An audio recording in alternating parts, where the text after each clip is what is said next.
অসীম রহস্যে ঘেরা মহাবিশ্ব, সূর্যসহ অসংখ্য তারার মেলা ছায়াপথে। ছায়াপথগুচ্ছের সবচেয়ে স্পষ্ট ছবি তুলেছে নাসা।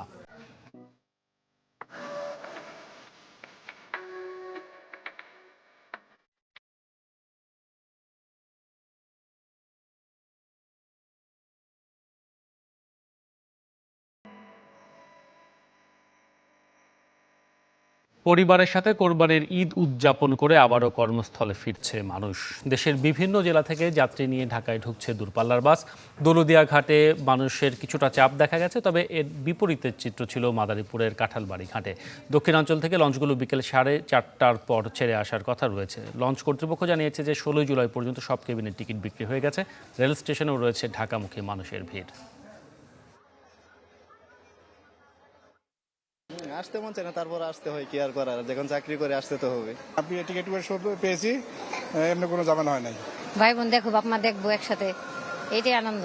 কষ্ট হইলো এটা আনন্দ। আমি সিরাজগঞ্জ জেলা থেকে আসছি এবং আমি চট্টগ্রাম যাব। এখান ট্রেনে নামছি, আবার ট্রেন চেঞ্জ করে আবার আরেক ট্রেনে যেতে হবে আমাকে। যাওয়ার সময় রাস্তায় প্রচণ্ড জ্যাম ছিল, বাসে গেছিলাম, আপনার প্রায় 28 ঘন্টা লাগছে আমাকে যেতে। দেশের বিভিন্ন রুট এবং স্পট থেকে ছুটি কাটিয়ে কর্মস্থলে ফেরা মানুষের খবর আমরা জানানোর চেষ্টা করছি সারাদিন ধরেই। এই মুহূর্তে রাজবাড়ী থেকে যোগ দিচ্ছেন সহকর্মী সুমন বিশ্বাস, দৌলতদিয়া ঘাটে রয়েছেন। সুমন, একটু জানাবেন যে এখানে ঢাকায় ফেরা মানুষের চাপ কেমন, একই সাথে পদ্মা সেতু চালু হবার পরে সেখানে কোনো প্রভাব দেখছেন কিনা আপনি পথে? শোভন, পদ্মা সেতু চালু হবার পরে কিন্তু দৌলতদিয়া ঘাটে যানবাহনের চাপ কমেছে। তবে ঈদ শেষ করে কর্মস্থলে ফেরা মানুষের এ মুহূর্তে কিন্তু দৌলতদিয়া ঘাটে বলা যায় ভোগান্তি রয়েছে। আমরা দুপুর 1টা পর্যন্ত দেখেছি ঘাটে যানবাহনের কোনো চাপ ছিল না, বা ফেরি পারের অপেক্ষায় কোনো যানবাহন ছিল না। কিন্তু 1টার পর থেকে আস্তে আস্তে কিন্তু এখন যানবাহনের চাপ বেড়েছে। এবং আপনাকে যদি একটু দেখাই, সেটা হলো দৌলতদিয়া ফেরিঘাটের 0 পয়েন্ট থেকে এই ঢাকা খুলনা মহাসড়কের 3 কিলোমিটার ব্যাপী কিন্তু এই যে পারের অপেক্ষায়, ফেরি পারের অপেক্ষায় যানবাহন রয়েছে এবং অপেক্ষা করতে হচ্ছে 1 থেকে 2 ঘন্টা পর্যন্ত ফেরি পেতে। তবে এই যে যানবাহনের চালক এবং যাত্রীদের অভিযোগ, আমরাও বিআইডব্লিউটিসির সাথে কথা বলে জেনেছি যে সকালের দিকে যখন যানবাহন এবং যাত্রীর চাপ কম ছিল, তখন কিন্তু ফেরি কম চলেছে এ রুটে। 20টি ফেরির মধ্যে 10টা ফেরি চলাচল করেছে এবং বিআইডব্লিউটিসি কর্তৃপক্ষ আমাদেরকে জানিয়েছিল যে গাড়ির চাপ বাড়লে বা যানবাহনের চাপ বাড়লে আমরা যে 20টি ফেরি আছে সবগুলোই চলাচল করবে তখন। কিন্তু এখন এই মুহূর্তে যে 3 কিলোমিটার ধরে যানবাহনের এই সারি সৃষ্টি হয়েছে, 20টি ফেরি চলাচল করছে। মানুষের তো ভোগান্তি হচ্ছে কিছুটা। টিসি বলছে যে এটা আসলে থাকবে না, সন্ধ্যা পর্যন্ত আমরা যে পারের অপেক্ষায় যে যানবাহন আছে সেগুলো পার করে দেবো। আরেকটি বিষয় আমরা যেটা দেখছি যে সময় বাড়ার সাথে সাথে কর্মস্থলে ফেরা মানুষের কিন্তু একটা ভিড় বাড়ছেই। মোটরসাইকেল, ব্যক্তিগত গাড়ি সহ বাস সব কিছু মিলিয়েই ভিড় বাড়ছে। তবে এখন পর্যন্ত বলা যায় দৌলতদিয়া ঘাটে সেই ভোগান্তিটা অনেকটাই কমেছে। প্রতি বছর আমরা ঈদের পরে কর্মস্থলে ফেরা মানুষের যে দুর্ভোগটা দেখি, তার থেকে অনেকটাই কম। শোভন, এই ছিল দৌলতদিয়া ঘাট থেকে আমার কাছে কর্মস্থলে ফেরা মানুষের খবর। আপনাকে ধন্যবাদ। সুমন বিশ্বাস রাজবাড়ীর দৌলতদিয়া ঘাট থেকে যুক্ত হয়েছিলেন। ঈদের ছুটি শেষে খুলেছে রাজধানীর অফিস, আদালত এবং ব্যাংক, বিমা সহ বিভিন্ন আর্থিক প্রতিষ্ঠান। তবে উপস্থিতি তুলনামূলক কম ছিল। যারা কাজে যোগ দিয়েছেন, অফিস করেছেন উৎসবের আমেজে। সেতুমন্ত্রী জানান, উত্তরাঞ্চলের রুটে যানজটের নেপথ্যে রয়েছে অব্যবস্থাপনা এবং সমন্বয়হীনতা। ঈদুল আজহার 3 দিনের সরকারি ছুটি শেষে খুলেছে অফিস, আদালত সহ বিভিন্ন আর্থিক প্রতিষ্ঠান। প্রশাসনের প্রাণকেন্দ্র সচিবালয়ে প্রথম কর্মদিবসে কাজের চাপ আর উপস্থিতি ছিল কম। অফিস কেটেছে অনেকটা উৎসবের আমেজেই। জমজমাট হতে রবিবার লাগবে, আসলে মানে 2-1 জন করে আসবে, রবিবারে জমজমাট হবে সেরকম। আজকেও ঈদের একটা অংশ এখনো যায় নাই, সেই হিসেবে ওনাদের সাথে ঈদ উদযাপন করছি অফিসে, সেই হিসাবে একটা মজার ব্যাপার, আনন্দেরও ব্যাপার। বাজেটের একটা প্রিপারেশন আছে, জুলাইয়ের তো একদম ফার্স্ট উইক। আমাদের কাজের লোড তো আছে, যারা আমরা স্বাভাবিকভাবেই চিন্তা করবো যে আমার কাজটা তো আগে করতে হবে। সকালেই নিজ দপ্তরে আসেন সড়ক পরিবহন ও সেতুমন্ত্রী। কর্মকর্তাদের সাথে ঈদ শুভেচ্ছা ও মতবিনিময় সভায় তিনি কথা বলেন ঈদযাত্রা নিয়ে। বলেন, পদ্মা সেতুর ফলে দক্ষিণ ও দক্ষিণ পশ্চিমাঞ্চলের মানুষ নির্বিঘ্নে বাড়ি যেতে পেরেছেন। উত্তরাঞ্চল রুটে যানজট হয়েছে মূলত ব্যবস্থাপনা ও সমন্বয়ের অভাবে। একটা রুটই প্রবলেমটা বেশি হয়েছে, সেটা হচ্ছে উত্তর জনপদ। বঙ্গবন্ধু সেতুর উপরে একদিনেই 43টি দুর্ঘটনা ঘটে সেতুর উপরে। এখন পদ্মা সেতুর ব্যাপার হচ্ছে, সেখানে কোনো গাড়ি যদি অ্যাক্সিডেন্ট হয়, সে গাড়িটা সরানোর জায়গা আছে পাশেই, কিন্তু বঙ্গবন্ধু সেতু সে জায়গাটি নেই। সেতুমন্ত্রী জানান, সেপ্টেম্বরের প্রথম সপ্তাহে কালনা সেতু এবং অষ্টম চীন বাংলা মৈত্রী সেতুর উদ্বোধন করবেন প্রধানমন্ত্রী। দেশের খাদ্য পরিস্থিতি ও বন্যায় ক্ষতিগ্রস্তদের পুনর্বাসন বিষয়ে সাংবাদিকদের সাথে কথা বলেন সংশ্লিষ্ট মন্ত্রীরা। বানভাসী মানুষ যাতে ঈদের আনন্দ উপভোগ করতে পারে, সেজন্য আমরা কিন্তু পর্যাপ্ত মানবিক সহায়তা দিয়েছি, নগদ অর্থ দিয়েছি। ঈদ উপলক্ষেও আমরা নগদ 2 কোটি টাকা দিয়েছি, 1000 মেট্রিক টন চাল দিয়েছি, তারপরে 4,000 বান্ডেল আমরা টিন দিয়েছি, 1,20,00,000 টাকা গৃহ নির্মাণ মজুরি বাবদ দিয়েছি। চাউলের দাম নিয়ে আমরা কাজ করছি, আমাদের মনিটরিংও আছে, বেসরকারি আমদানিও খুলে দিয়েছি। আশা করি চাউলের দাম আমরা কন্ট্রোলে রাখতে পারবো, আমার দৃঢ় বিশ্বাস। ছুটির পর লেনদেন শুরু হয়েছে শেয়ার বাজারে, ব্যস্ততা বেড়েছে ব্যাংক পাড়াতেও। স্বপ্নিল শাহরিয়ার শিশির, চ্যানেল 24, ঢাকা। ঈদের ছুটিতে মানুষের পদভারে মুখর দেশের বিনোদন কেন্দ্রগুলো। পর্যটকের ঢল নেমেছে কক্সবাজারে। আনন্দের এই সময় কাটাতে পাহাড়েও গেছেন অনেকে। বিস্তারিত দেখুন ডেস্ক রিপোর্টে। ঈদ মানে বন্ধু বান্ধব আর স্বজনদের সাথে ঘোরাঘুরি, তাই পর্যটন কেন্দ্রে যেন তিল ধারণের ঠাঁই নেই। কক্সবাজারের সমুদ্র সৈকতের স্নিগ্ধ বাতাস নিতে ভোলেননি ভ্রমণ পিপাসুরা। ঈদের আগে হোটেল মোটেলগুলো খালি থাকায় যে হতাশা ছিল, ঈদের দিন থেকে তা কাটতে থাকে। ঢল নামে পর্যটকের। আমরা আসছি আনন্দ করতেই, কারণ সমুদ্রের পাড়ে আসলে দেখা যায় যে এমনিতেই মন ফ্রেশ হয়ে যায়। একদিন একটা স্বপ্ন ছিল যে কক্সবাজার আইসা ঘুরে যাব, ঠিক আছে, সেক্ষেত্রে আমার অনেক ভালো লাগতেছে। আর পর্যটকদের নিরাপত্তা হয়রানি রোধে আমরা জেলা প্রশাসন কক্সবাজার সবসময় এই মনিটরিংয়ে রাখতেছি, যাতে কোনো পর্যটক কোনো ধরনের হয়রানির শিকার না হয়। পর্যটকের ভিড়ে জমে উঠেছে পার্বত্য জেলা বান্দরবানের বিনোদন কেন্দ্র। ব্যস্ত জীবনের কোলাহল ছেড়ে সবুজ পাহাড় আর মেঘের খণ্ড খণ্ড আকাশ দেখতে মানুষের ঢল নেমেছে সেখানে। দীর্ঘদিন পর আশানুরূপ পর্যটক পেয়ে খুশি হোটেল মোটেল মালিকরা। এই যে বান্দরবানে এই যে এত সুন্দর প্রাকৃতিক পরিবেশ দেখে সত্যি অনেক ভালো লাগছে। যে ভিউটা নীলাচলে, এটা খুবই অসাধারণ। মেঘ, পাহাড় খুবই সুন্দর। দীর্ঘদিন পর ঈদের ছুটিতে বান্দরবান আশানুরূপ পর্যটক এসেছে। আমাদের হোটেলের সমস্ত রুম বুকিং হয়েছে। সার্বক্ষণিক আমরা টহল ডিউটিতে নিয়োজিত আছি। কোথাও কোনো সমস্যার সম্মুখীন এখনো পাওয়া যায় নাই। আশা করি আমরা ট্যুরিস্টদের সার্বক্ষণিক নিরাপত্তা দিতে পারবো ইনশাল্লাহ। চাঁদপুরে মেঘনার পাড়ে রয়েছে ভ্রমণ পিপাসুদের উপচে পড়া ভিড়।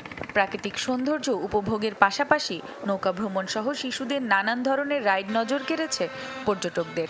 এখানে আসছি মেঘনা নদী দেখতে, এখন আসি দেখতেছি অনেক সুন্দর, অনেক ভালো লাগতেছে। বাতাস আছে প্রচন্ড, খুব ভালো লাগছে, পরিবেশটা খুব ভালো লাগছে, অসাধারণ পরিবেশ। এছাড়া দেশের বিভিন্ন স্থানের বিনোদন কেন্দ্রে ঢু মারছেন অসংখ্য মানুষ। রওশনারা তানিয়া, চ্যানেল 24। সারা দেশের পর্যটন কেন্দ্রগুলোর খবর আমরা জানছিলাম। এবারে রাজধানীবাসীর ঈদ বিনোদনের খবর জানবো। বসুন্ধরা সিটির স্টার সিনেপ্লেক্সে আমাদের সাথে যুক্ত হচ্ছেন শরীফুল হক। শরীফ, সিনেমা দেখতে মানুষ কেমন ভিড় করছেন সেটি জানবো। আর একটা সময় ছিল যে ঈদ মানেই নতুন সিনেমার মুক্তি, মানুষের বিনোদনের অন্যতম কেন্দ্র ছিল সিনেমা হলগুলো। এখন আগের মতো সেই প্রভাব রয়েছে কিনা সিনেমার?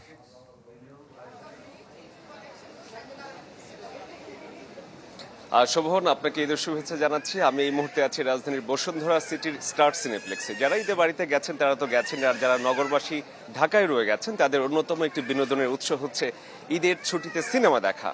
গত দুদিন ধরে কিছুটা দর্শক সংকট থাকলো, মূলত ঈদের দিনে দর্শক সংকট ছিল, কিন্তু আজকে দেখতে পাচ্ছেন প্রচুর দর্শক হলমুখী হয়েছে। এবং আপনাদের একটি তথ্য দিয়ে রাখি, পবিত্র ঈদুল আজহা 2022-এ মোট 3টি সিনেমা মুক্তি পেয়েছে, পরাণ, সাইকো এবং দিন দ্য ডে।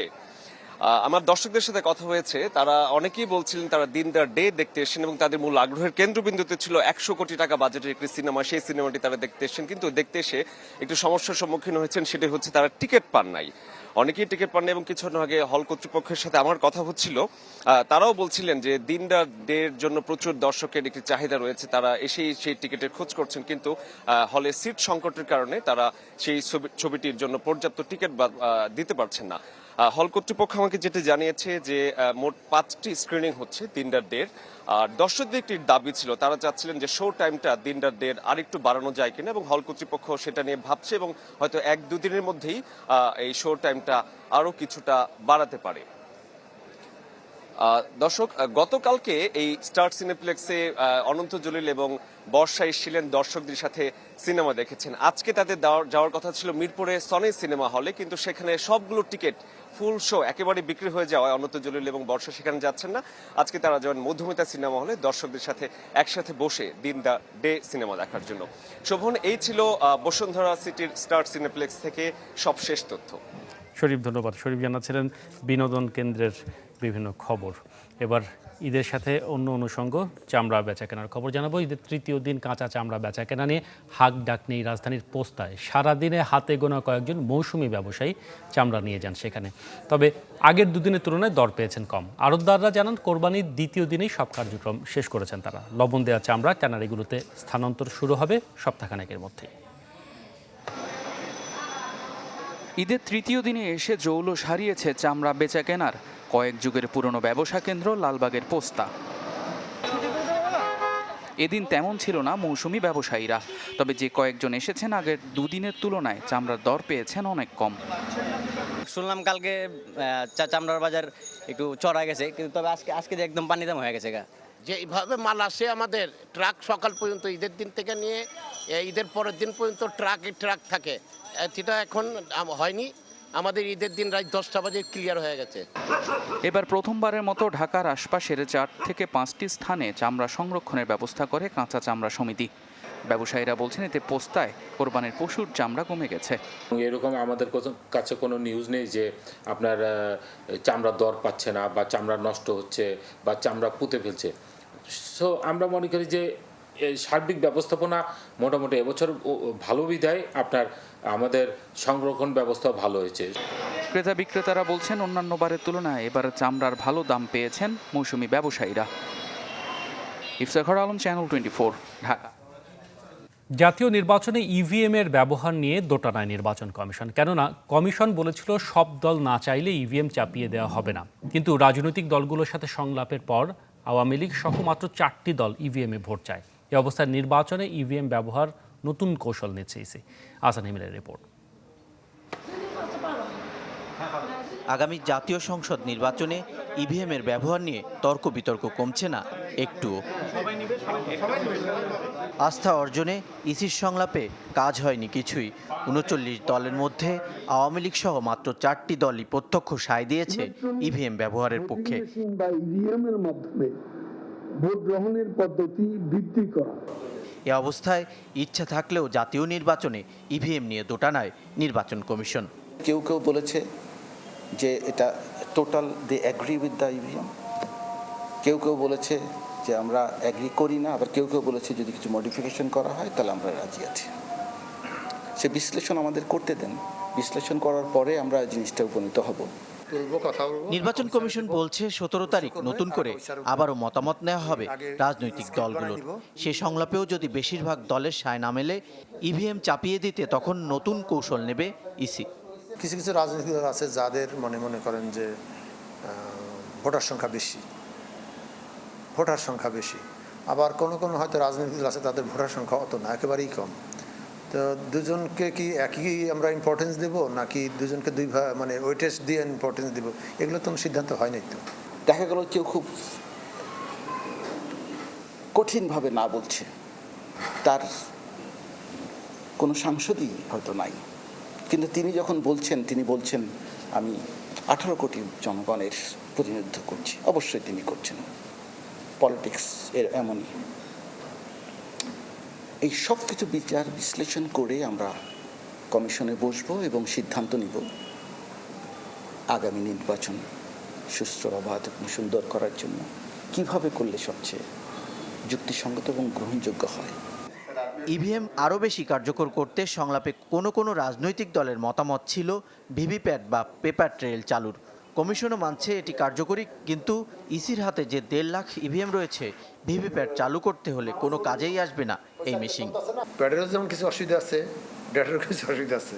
আমরা এই দুটো নিয়ে কম্পারেটিভ আলোচনা করতেছি, দেখি যে এখানে এখন সমস্যা হয়ে গেছে যে আমার যদি 1.5 লক্ষ যদি মনে করেন কমিশন যদি এখন ভিভিপ্যাটের সিদ্ধান্ত নেয়, তাহলে এই 1.5 লক্ষ ইভিএম কিন্তু আর ব্যবহার করা যাচ্ছে না। শুরু থেকে ইভিএমে আপত্তি বিএনপির, তবে কমিশন বলছে শতভাগ সুষ্ঠু ভোট ইভিএমে সম্ভব, ব্যালটে নয়। আহসান হিমেল, চ্যানেল 24, ঢাকা। ব্রাহ্মণবাড়িয়ার বিজয়নগরে মালবাহী ট্রেনের বগি লাইনচ্যুত হয়ে সিলেটের সাথে সারা দেশের রেল যোগাযোগ বন্ধ রয়েছে। সকালে আখাউড়া রেল স্টেশন থেকে সিলেটের উদ্দেশ্যে যাত্রা শুরু করে মালবাহী ট্রেনটি এবং বিজয়নগর উপজেলার হরসপুর এবং মুকদ্দপুরের মাঝামাঝি জায়গায় এলে বগি লাইনচ্যুত হয়। খবর পেয়ে আখাউড়া জংশন থেকে উদ্ধারকারী ট্রেন ঘটনাস্থলের দিকে রওনা হয়। রেল স্টেশনের ভারপ্রাপ্ত কর্মকর্তা জানান দ্রুতই স্বাভাবিক হবে রেল চলাচল। এক ম্যাচ হাতে রেখে ওয়ানডে সিরিজ জয়ের সুযোগ বাংলাদেশের। সিরিজের দ্বিতীয় ওয়ানডে আগামীকাল।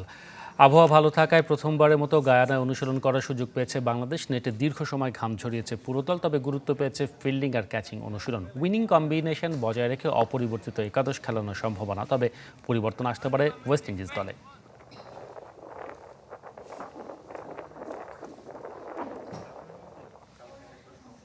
আবারও বিদেশি ফ্র্যাঞ্চাইজিতে খেলছেন সাকিব আল হাসান। টি-20 বিশ্বকাপের আগে ক্যারিবিয়ান প্রিমিয়ার লিগ সিপিএলে খেলবেন বাংলাদেশের অলরাউন্ডার। এবার গায়ানা অ্যামাজন ওয়ারিয়ার্সের সাথে চুক্তি করেছেন সাকিব।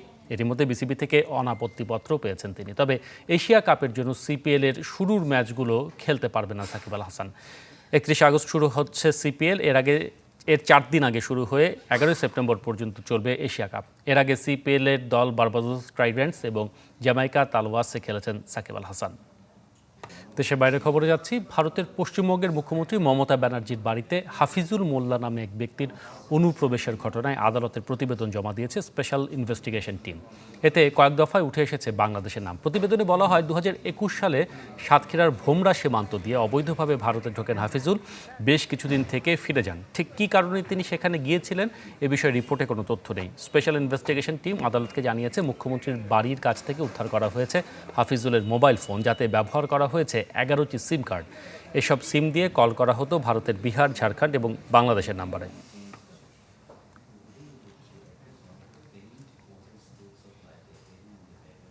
পদত্যাগপত্রে গোতাবায়া রাজাপাকসের শোয়ের পর শ্রীলঙ্কায় শুরু হয়ে গেছে পরবর্তী প্রেসিডেন্ট হবার দৌড়ঝাঁপ। নতুন দিনের স্বপ্ন দেখাচ্ছেন রাজনীতিকরা, তবে প্রেসিডেন্ট পদে প্রার্থী হিসেবে সবচেয়ে বেশি গুঞ্জন প্রধান বিরোধী দলীয় নেতা সাজিদ প্রেমদাসাকে ঘিরে। বিক্ষোভে উত্তাল শ্রীলঙ্কায় এখন শুরু হয়েছে নির্বাচনী লড়াই। সোমবার পরবর্তী প্রেসিডেন্ট নির্বাচনের তারিখ ঘোষণা করে বিরোধী নেতারা। 20 জুলাই ভোটের তারিখ চূড়ান্ত হবার পর থেকেই শুরু হয়েছে কানাঘুষা। কে তুলে ধরবেন $50 বিলিয়ন ঋণে জর্জরিত এ রাষ্ট্রের ভার? প্রথমেই সাজিদ প্রেমদাসা ঘোষণা করেন প্রেসিডেন্টের পদত্যাগের পর তিনি লড়তে চান সেই পদে। জানান তার দলের সদস্যদের মত আছে এতে। এর আগে 2019 সালে প্রেসিডেন্ট নির্বাচনে হেরেছিলেন তিনি। এছাড়াও গুঞ্জন রয়েছে প্রতিদ্বন্দ্বিতা করবেন প্রধানমন্ত্রী রনিল বিক্রমাসিংহেও। দেশটির স্পিকার জানান প্রেসিডেন্ট নির্বাচনে প্রতিদ্বন্দ্বীদের নাম ঘোষণা করা হবে জুলাইয়ের 19 তারিখে। তার অধীনেই সর্বদলীয় সরকার ব্যবস্থা গঠন করা হবে। এদিকে স্থানীয় গণমাধ্যমের দাবি পদত্যাগপত্রে সই করেছেন প্রেসিডেন্ট গোতাবায়া রাজাপাকসে। 13 তারিখে তা জমা দেয়া হবে স্পিকার মাহিন্দা ইয়াপার কাছে। এরই মধ্যে চিঠিটি হস্তান্তর করা হয়েছে এক জ্যেষ্ঠ কর্মকর্তার হাতে। তবে বিক্ষোভকারীরা এক চুলো ছাড়েনি প্রেসিডেন্টের বাসভবনের দখল। তাদের দাবি বুধবার রাজাপাকসের পদত্যাগের ঘোষণা এলেই ঘরে ফিরবেন তারা। সোমবার দেশ ছাড়ার চেষ্টা করেন প্রেসিডেন্টের ভাই ও সাবেক অর্থমন্ত্রী বাসিল রাজাপাকসে। তবে এয়ারপোর্টে অন্যান্য যাত্রীদের বিক্ষোভের জেরে তাকে আটকে দেন এয়ারপোর্ট কর্মকর্তারা। আশ্বাস চৌধুরী, চ্যানেল 24। পৃথিবীর জন্মের আগে ছায়াপথ গুচ্ছের ছবি কেমন ছিল? জেমস ওয়েব নামের বিশ্বের সবচেয়ে শক্তিশালী টেলিস্কোপ দিয়ে সেই চিত্রই তোলার দাবি করেছে নাসা। তাদের দাবি পৃথিবীর বয়স 450 কোটি বছর আর ছবিটি 460 কোটি বছর আগের। কারণ ছায়াপথ গুচ্ছ থেকে টেলিস্কোপের দৃষ্টিসীমায় আলো আসতে এই সময়টি লেগেছে।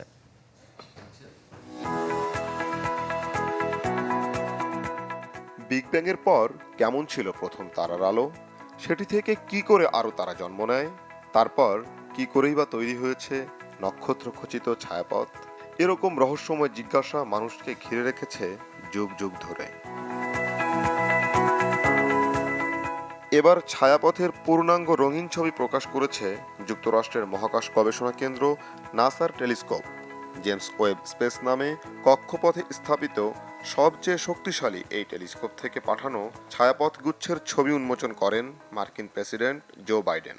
Light from the oldest galaxy is the oldest documented light in the history of the universe. এই অবজারভেটরি এখন পর্যন্ত নির্মিত সবচেয়ে ব্যয়বহুল বৈজ্ঞানিক স্থাপনা, যার খরচ 100 কোটি মার্কিন ডলার। 1996 সালে শুরু হয়ে 20 বছর ধরে 10,000 বিজ্ঞানী সৌরজগৎ পর্যবেক্ষণের এই যন্ত্র তৈরিতে কাজ করেন। বিজ্ঞানীদের মতে টেলিস্কোপের কাজ শুরুর এই বছর অত্যন্ত গুরুত্বপূর্ণ।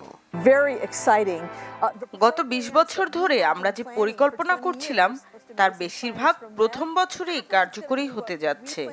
এই টেলিস্কোপের মাধ্যমে ছায়াপথের অন্য গ্রহগুলোর পরিবেশ সম্পর্কেও ধারণা পাওয়া যাবে।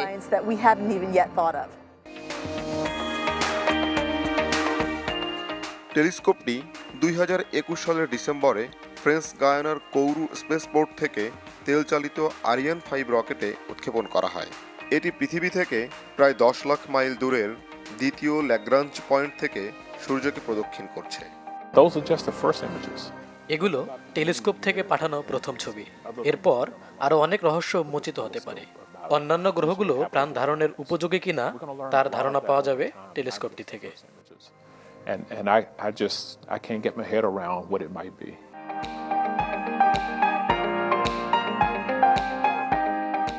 নাসা বলছে টেলিস্কোপটি মহাবিশ্বের প্রথম দিকের গভীরতম এবং তীক্ষ্ণতম ইনফ্রারেড ছবিও প্রকাশ করেছে। মানুষের তৈরি করা সবচেয়ে শক্তিশালী এই টেলিস্কোপটি তৈরি হয়েছে যুক্তরাষ্ট্রের নাসা, ইউরোপীয় ইউনিয়নের ইএসএ এবং কানাডার সিএসএ এর অর্থায়ন ও বিজ্ঞানীদের সমন্বিত চেষ্টায়। জুবাইর হুসাইন, চ্যানেল 24। আরে দেশের সেরা তো সবাই বলে, আমার চাই বিশ্ব সেরা। GPH quantum. এই ছিল এখনকার আয়োজনে। বিশ্বের যে কোনো প্রান্ত থেকে সবশেষ খবর জানতে ভিজিট করুন আমাদের ফেসবুক পেজ, ইউটিউব চ্যানেল এবং ওয়েবসাইট। সাথে থাকার জন্য সবাইকে ধন্যবাদ।